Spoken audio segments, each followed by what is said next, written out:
As she put it, he was savoring me like I was warm butter on a cinnamon bun. Welcome back to another video. In case you're new here, my name is Kim. This is Core Union. I'm going to share a really powerful, beautiful, a little funny, a little spicy and juicy success story with one of my clients. She's been working with me for well over a year and a half. The last time that her and her mirror soul were intimate together was a year and 9 months. And I believe the last time that they actually communicated was, I think, like a year and 5 months, with the exception of course, when everything started to unfold, which was somewhere around the holidays, like somewhere around Christmas. The unfolding began around that time and it trickled in ever so slowly. And there was a lot of wavering that my client powerfully, like she faced and let go of the little stories that her identity, her old ego identity, was trying to feed her. And she stayed super consistent, loyal, and faithful. And so now we met, I think yesterday, the day before, was the day before. And basically, she did an audio recording of the session, and then she sent me the recording. So I copied the transcription. So I'm basically going to probably pause and either read or listen to what she told me. I know that this is going to help a lot of you understand how important it is to drop the labels. She had a little bit of a story that when her mirror soul and her got very deep, that he would kind of get overwhelmed and shut down. I'm not going to go into specifically the labels that she was assigning onto him. She also saw him as a very stoic and strong, like alpha male. And there were so many tender and nurturing and loving moments in a way with him that she's never experienced with him before. So again, I intend that this will help. So this is just proof that I know that this can be hard. I know that this can be draining. I know that some of you are really going through a lot of frustration, and it's partly because you might not be letting go of the old story and the old identity. You might be still blaming your person, not letting go of anger or frustration, and or blaming yourself. So you might be kind of in this lower level of consciousness.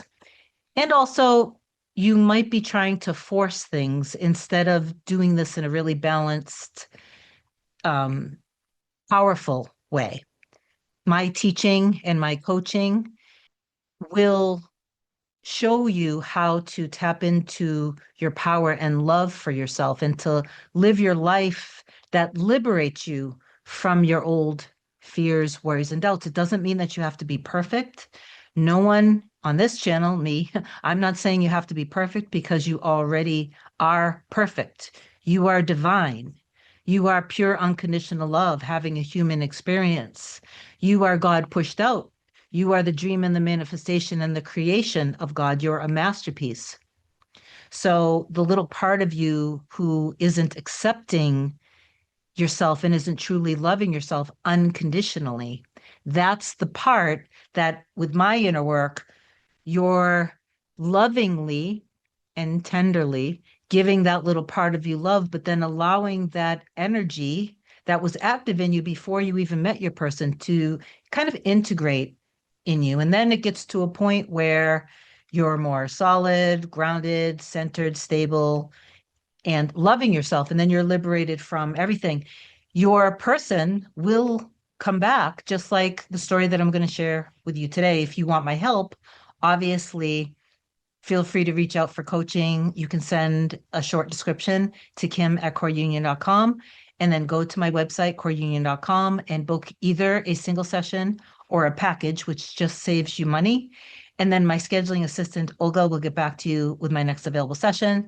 Also, it really does help me if you like, comment, and share this video. And if you want to learn more, binge the Deep Soul Connection Specific Person playlist because I have so first of all, obviously I've shared so many success stories showing you more and more proof of why you should just give up and let go and detach from your old identity, from your old story. I've had so many stories of multiple circumstances dissolving. I've come on with a lot of teaching lessons. So sometimes when people are new to the channel, they might make a comment that's slightly off, and it's because maybe they haven't watched my other videos. But my videos are like free lessons. The content that I give you is full of value and actual teaching and lessons. So if you don't want to do the coaching with me, feel free to binge the video. So I'm going to go ahead now and listen, and then I'll come on and try to share this in segments. So months back, they did become reconnected on Instagram and TikTok. But at that time, they weren't really communicating, but they became reconnected. I want to say probably a year or so back, she saw evidence when she was snooping a little bit on his social media of a third party. That doesn't matter. That's completely dissolved. So around Christmas time, because she was more balanced and in alignment and in her power, she sent a Christmas, I think she sent a Christmas message to him. And he did reply, and they started to go back and forth, but not with like communication, not by text. It wasn't personal. They were just sharing little videos and memes back and forth together. So, and it was trickling in. It didn't happen all at once. It wasn't like everything flowed perfectly. Sometimes when someone is manifesting their specific person, when the communication starts to trickle in, the person who's manifesting their mirror soul back is still thinking of them as being separate, and they start to get impatient, and then they want to control things, and they might slip into their old identity and their old story, and they might start getting frustrated. So she didn't do that. And if she did do that, she caught herself and she applied what I taught her. And obviously, based on what I'm going to share with you today, she obviously everything that she's been applying and being consistent with and being faithful has worked. So they were just sending little videos and memes back and forth. So probably for about 6 weeks or so, that was happening. She did get a little bit tired about it, like it was getting kind of old a little bit, but she didn't get deep into her frustration. So that started to wane off a little bit. Then he started to text her more, and he was starting to mention that his back was in a lot of pain. So now it moved from social media, just trickling in just little memes and videos, to now it's more personal, and he's starting to text her more and more. So now it's progressing and it's getting more consistent. And he's a little vulnerable with her, and he shares that his back's in a little bit of pain. And remember, she had a little bit of a story that he's like this alpha male. So this was also showing a depth of like a deeper level of trust that he was feeling towards her because he was starting to open up. So she offered to give him something that she learned about through some holistic company. And he said, why don't we meet up so I can why don't we meet up? So he wanted to see her so she could give it to him. So then she said, sure, I'll drop it off at your house. And he replied and he said, no, how about I meet you? Because she's going on a trip to Las Vegas with some friends. How about I meet you, which is the freeway is the direction that she was going, and it's close to where he works. And there's an awesome story about that too, which I'll get into. So why don't I meet you you can meet me at my job instead of coming to my house. So she said, okay, whatever you want. And then that's where she started to like this little story started to rise up in her. And this little voice started to say, oh, he doesn't really want to see me. This was all fake. He doesn't really want to see me. Why doesn't he want me to come to his house? And she redirected herself and she said, no, this isn't true. He's trying to make this more convenient for me. So this is exactly what you want to do. It was nice because she said he was being, again, very thoughtful and engaging with her more and more. She went to a shooting range with one of her friends that is a mutual friend. And one of her guns, I guess, was jamming up. So she texted her mirror soul and basically said, "Can you kind of help me? I don't know what's going on." And he replied and he said something like, "I'm at work." And she said, "No problem. That's okay. Whenever you can." And then now this was the first phone call. He actually called her. It's progressing from just trickling in through social media into texting, into being more vulnerable. And now he's actually calling her. She hasn't heard his voice for like close to 2 years. He's calling her and he keeps getting interrupted from work, but then he keeps calling her back, showing that she's important to him. She said that hearing his voice for the first time in with so much time that's passed, she said she was just like, "Oh my God, it was so wonderful to hear his voice again." She had been imagining for a year and a half, kind of sensing him in the parking lot of her job. She's a nurse.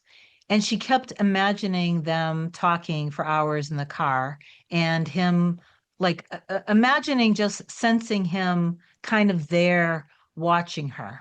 He ended up telling her that he has been driving by where she works for the past year, and when he drives by, without fail, he always sends her love, basically. So that was really intense because it was she was sensing that, which is why I believe she was visualizing it, because she was picking up on him doing that. So now she's getting ready to go for the trip to Las Vegas. And she can start to feel this thing rise up inside of her. Every place that she goes when she's in Las Vegas, she's remembering the pictures that she saw, like from a year back on Instagram, where he was with a third party. And so she was really needing to stay very strict with herself. And she said also that she kept hearing, she said, "I heard little Kimmy's voice in my head. Don't get caught up in the middle. Keep staying in the end. Stay in the end. Keep going back to your end. This is just the middle." So while this thing was rising up within her, while she was in Las Vegas with her friend, she kept needing to be very consistent with herself and keep reminding her, "This doesn't matter. This doesn't matter. Like, we love each other," and keep putting herself in the end that they're already back together, that everything that happened or that is happening is working in their favor, basically something along those lines. That she also sent him a couple messages. She sent him a picture of herself dressed up. He never replied. She sent him another message. He didn't reply. And even his birthday happened, and she sent him a message basically saying something very sweet, saying something like, "I'm so thankful and grateful for your existence." And he didn't reply to that either. And then she stepped back. Now, there's nothing wrong, by the way, because some of you might comment and say she shouldn't be like reaching out. If you comment that under the video, you might not understand this whole process, because there's nothing wrong with reaching out to your mirror soul, as long as they didn't tell you, "Do not ever reach out to me again. This is over. I don't want to talk to you." If they did, that's okay too. Let it go, forgive them, forgive yourself, and just trust that you guys are going to be together. Okay. But that wasn't the case with her dynamic with him. And he also loves it when she knows that he's deeply attracted to her, and she knows that he loves seeing pictures of her. So for her, being flirtatious with him, there's nothing wrong with it. But because he wasn't being responsive, she recognized, "I've reached out a number of times now. I haven't heard back. So now let me just step back and get back centered, balanced, and grounded and back in the end," which is exactly what you should do. If sometimes people keep going, keep going, keep going, keep going, and then you start to get in your feelings and your anger and frustration, and you've slipped back into the old identity. That didn't happen with her because she was observing herself and staying aware of herself and her energy and her feelings and redirecting when needed. So now she said that she saw some really funny ads for a national park, but the ads themselves had a slight sexual like connotation to them. So she's sending him all of these funny memes that are also have these little innuendos attached to them on a Friday. So this was now a few days later. She's home. She had been sending him these funny memes because she just thought that they were super funny and again kind of flirtatious. And when he didn't reply, she literally was laughing inside and almost like it's okay, he's flirting on the inside, which I thought was absolutely so hilarious. So now it's like 10 p.m. She was getting ready for bed a little later than usual. She's like doing her skincare and stuff. She's got her PJs on. And he finally reaches out to her and he asks, so this is 10 p.m. and he says, "So how was your workday?" And she's like, "What? Are you kidding me? You're reaching out to me now?" And then he starts to get very flirty with her. Now he's opening up more and now he's being flirtatious with her. And she says, "Well, I ended up getting sent home early today because of being a nurse." She said they flexed her. I'm sure some of you guys know what that means. So she went home early and he said, "You mean to tell me you had the whole afternoon off and you didn't call me to tell me that we could have had naked time?" So she says, "Well, I was thinking about you taking a nap and thinking about you being naked this afternoon. Does that count?" And he said, "No, not really, because it doesn't help." And she said, "Help with what?" And he said, "It doesn't help that I'm all alone right now and want snuggle time." So she said, "Well, you know, you're always welcome over here." And he goes, "Well, you never tell me." And she said, "Well, for the record, you're always welcome to come over." And so then he said, "So do you want me to come over?" So then he says, "I'm fat and not in good condition." So she basically reassures him and says, "You're beautiful no matter what. Get over here," or something like that. And then she remembered that I had said to her, in one of our sessions several months back where she was because she's in her 50s and she started to get a little bit in her feelings because she's starting to get older and she has this little part on her belly that she's a little bit insecure about. And she was like, what if he's not attracted to me anymore, something like that. I said, "Listen, you love him unconditionally." And she said, "Yes." I said, "So if he gained weight, would you still love him? Wouldn't you still be attracted to him?" She said, "Yes." I said, "Well, then love yourself unconditionally and know that he's going to love you unconditionally too." And so then she heard my voice in her head again. They agree. So he's coming over. She tells him you can give she's in a gated area. So she says you can give them your name. They still have your name. And he sends this little emoji like with rolled eyes, like in a joking way, like, "Oh God, you're so pretentious," but in a joking way. So now they're kind of just like really flirting and bantering. And now he's on the way over her house. And now she starts to freak out, but in a really funny way. So she's like, "Oh my God," like, "Oh my God, I can't believe this." And her dogs are looking at her like she's crazy. She puts her pajamas on. She said she didn't want to put like super sexy negligee on or something and be like too like over the top.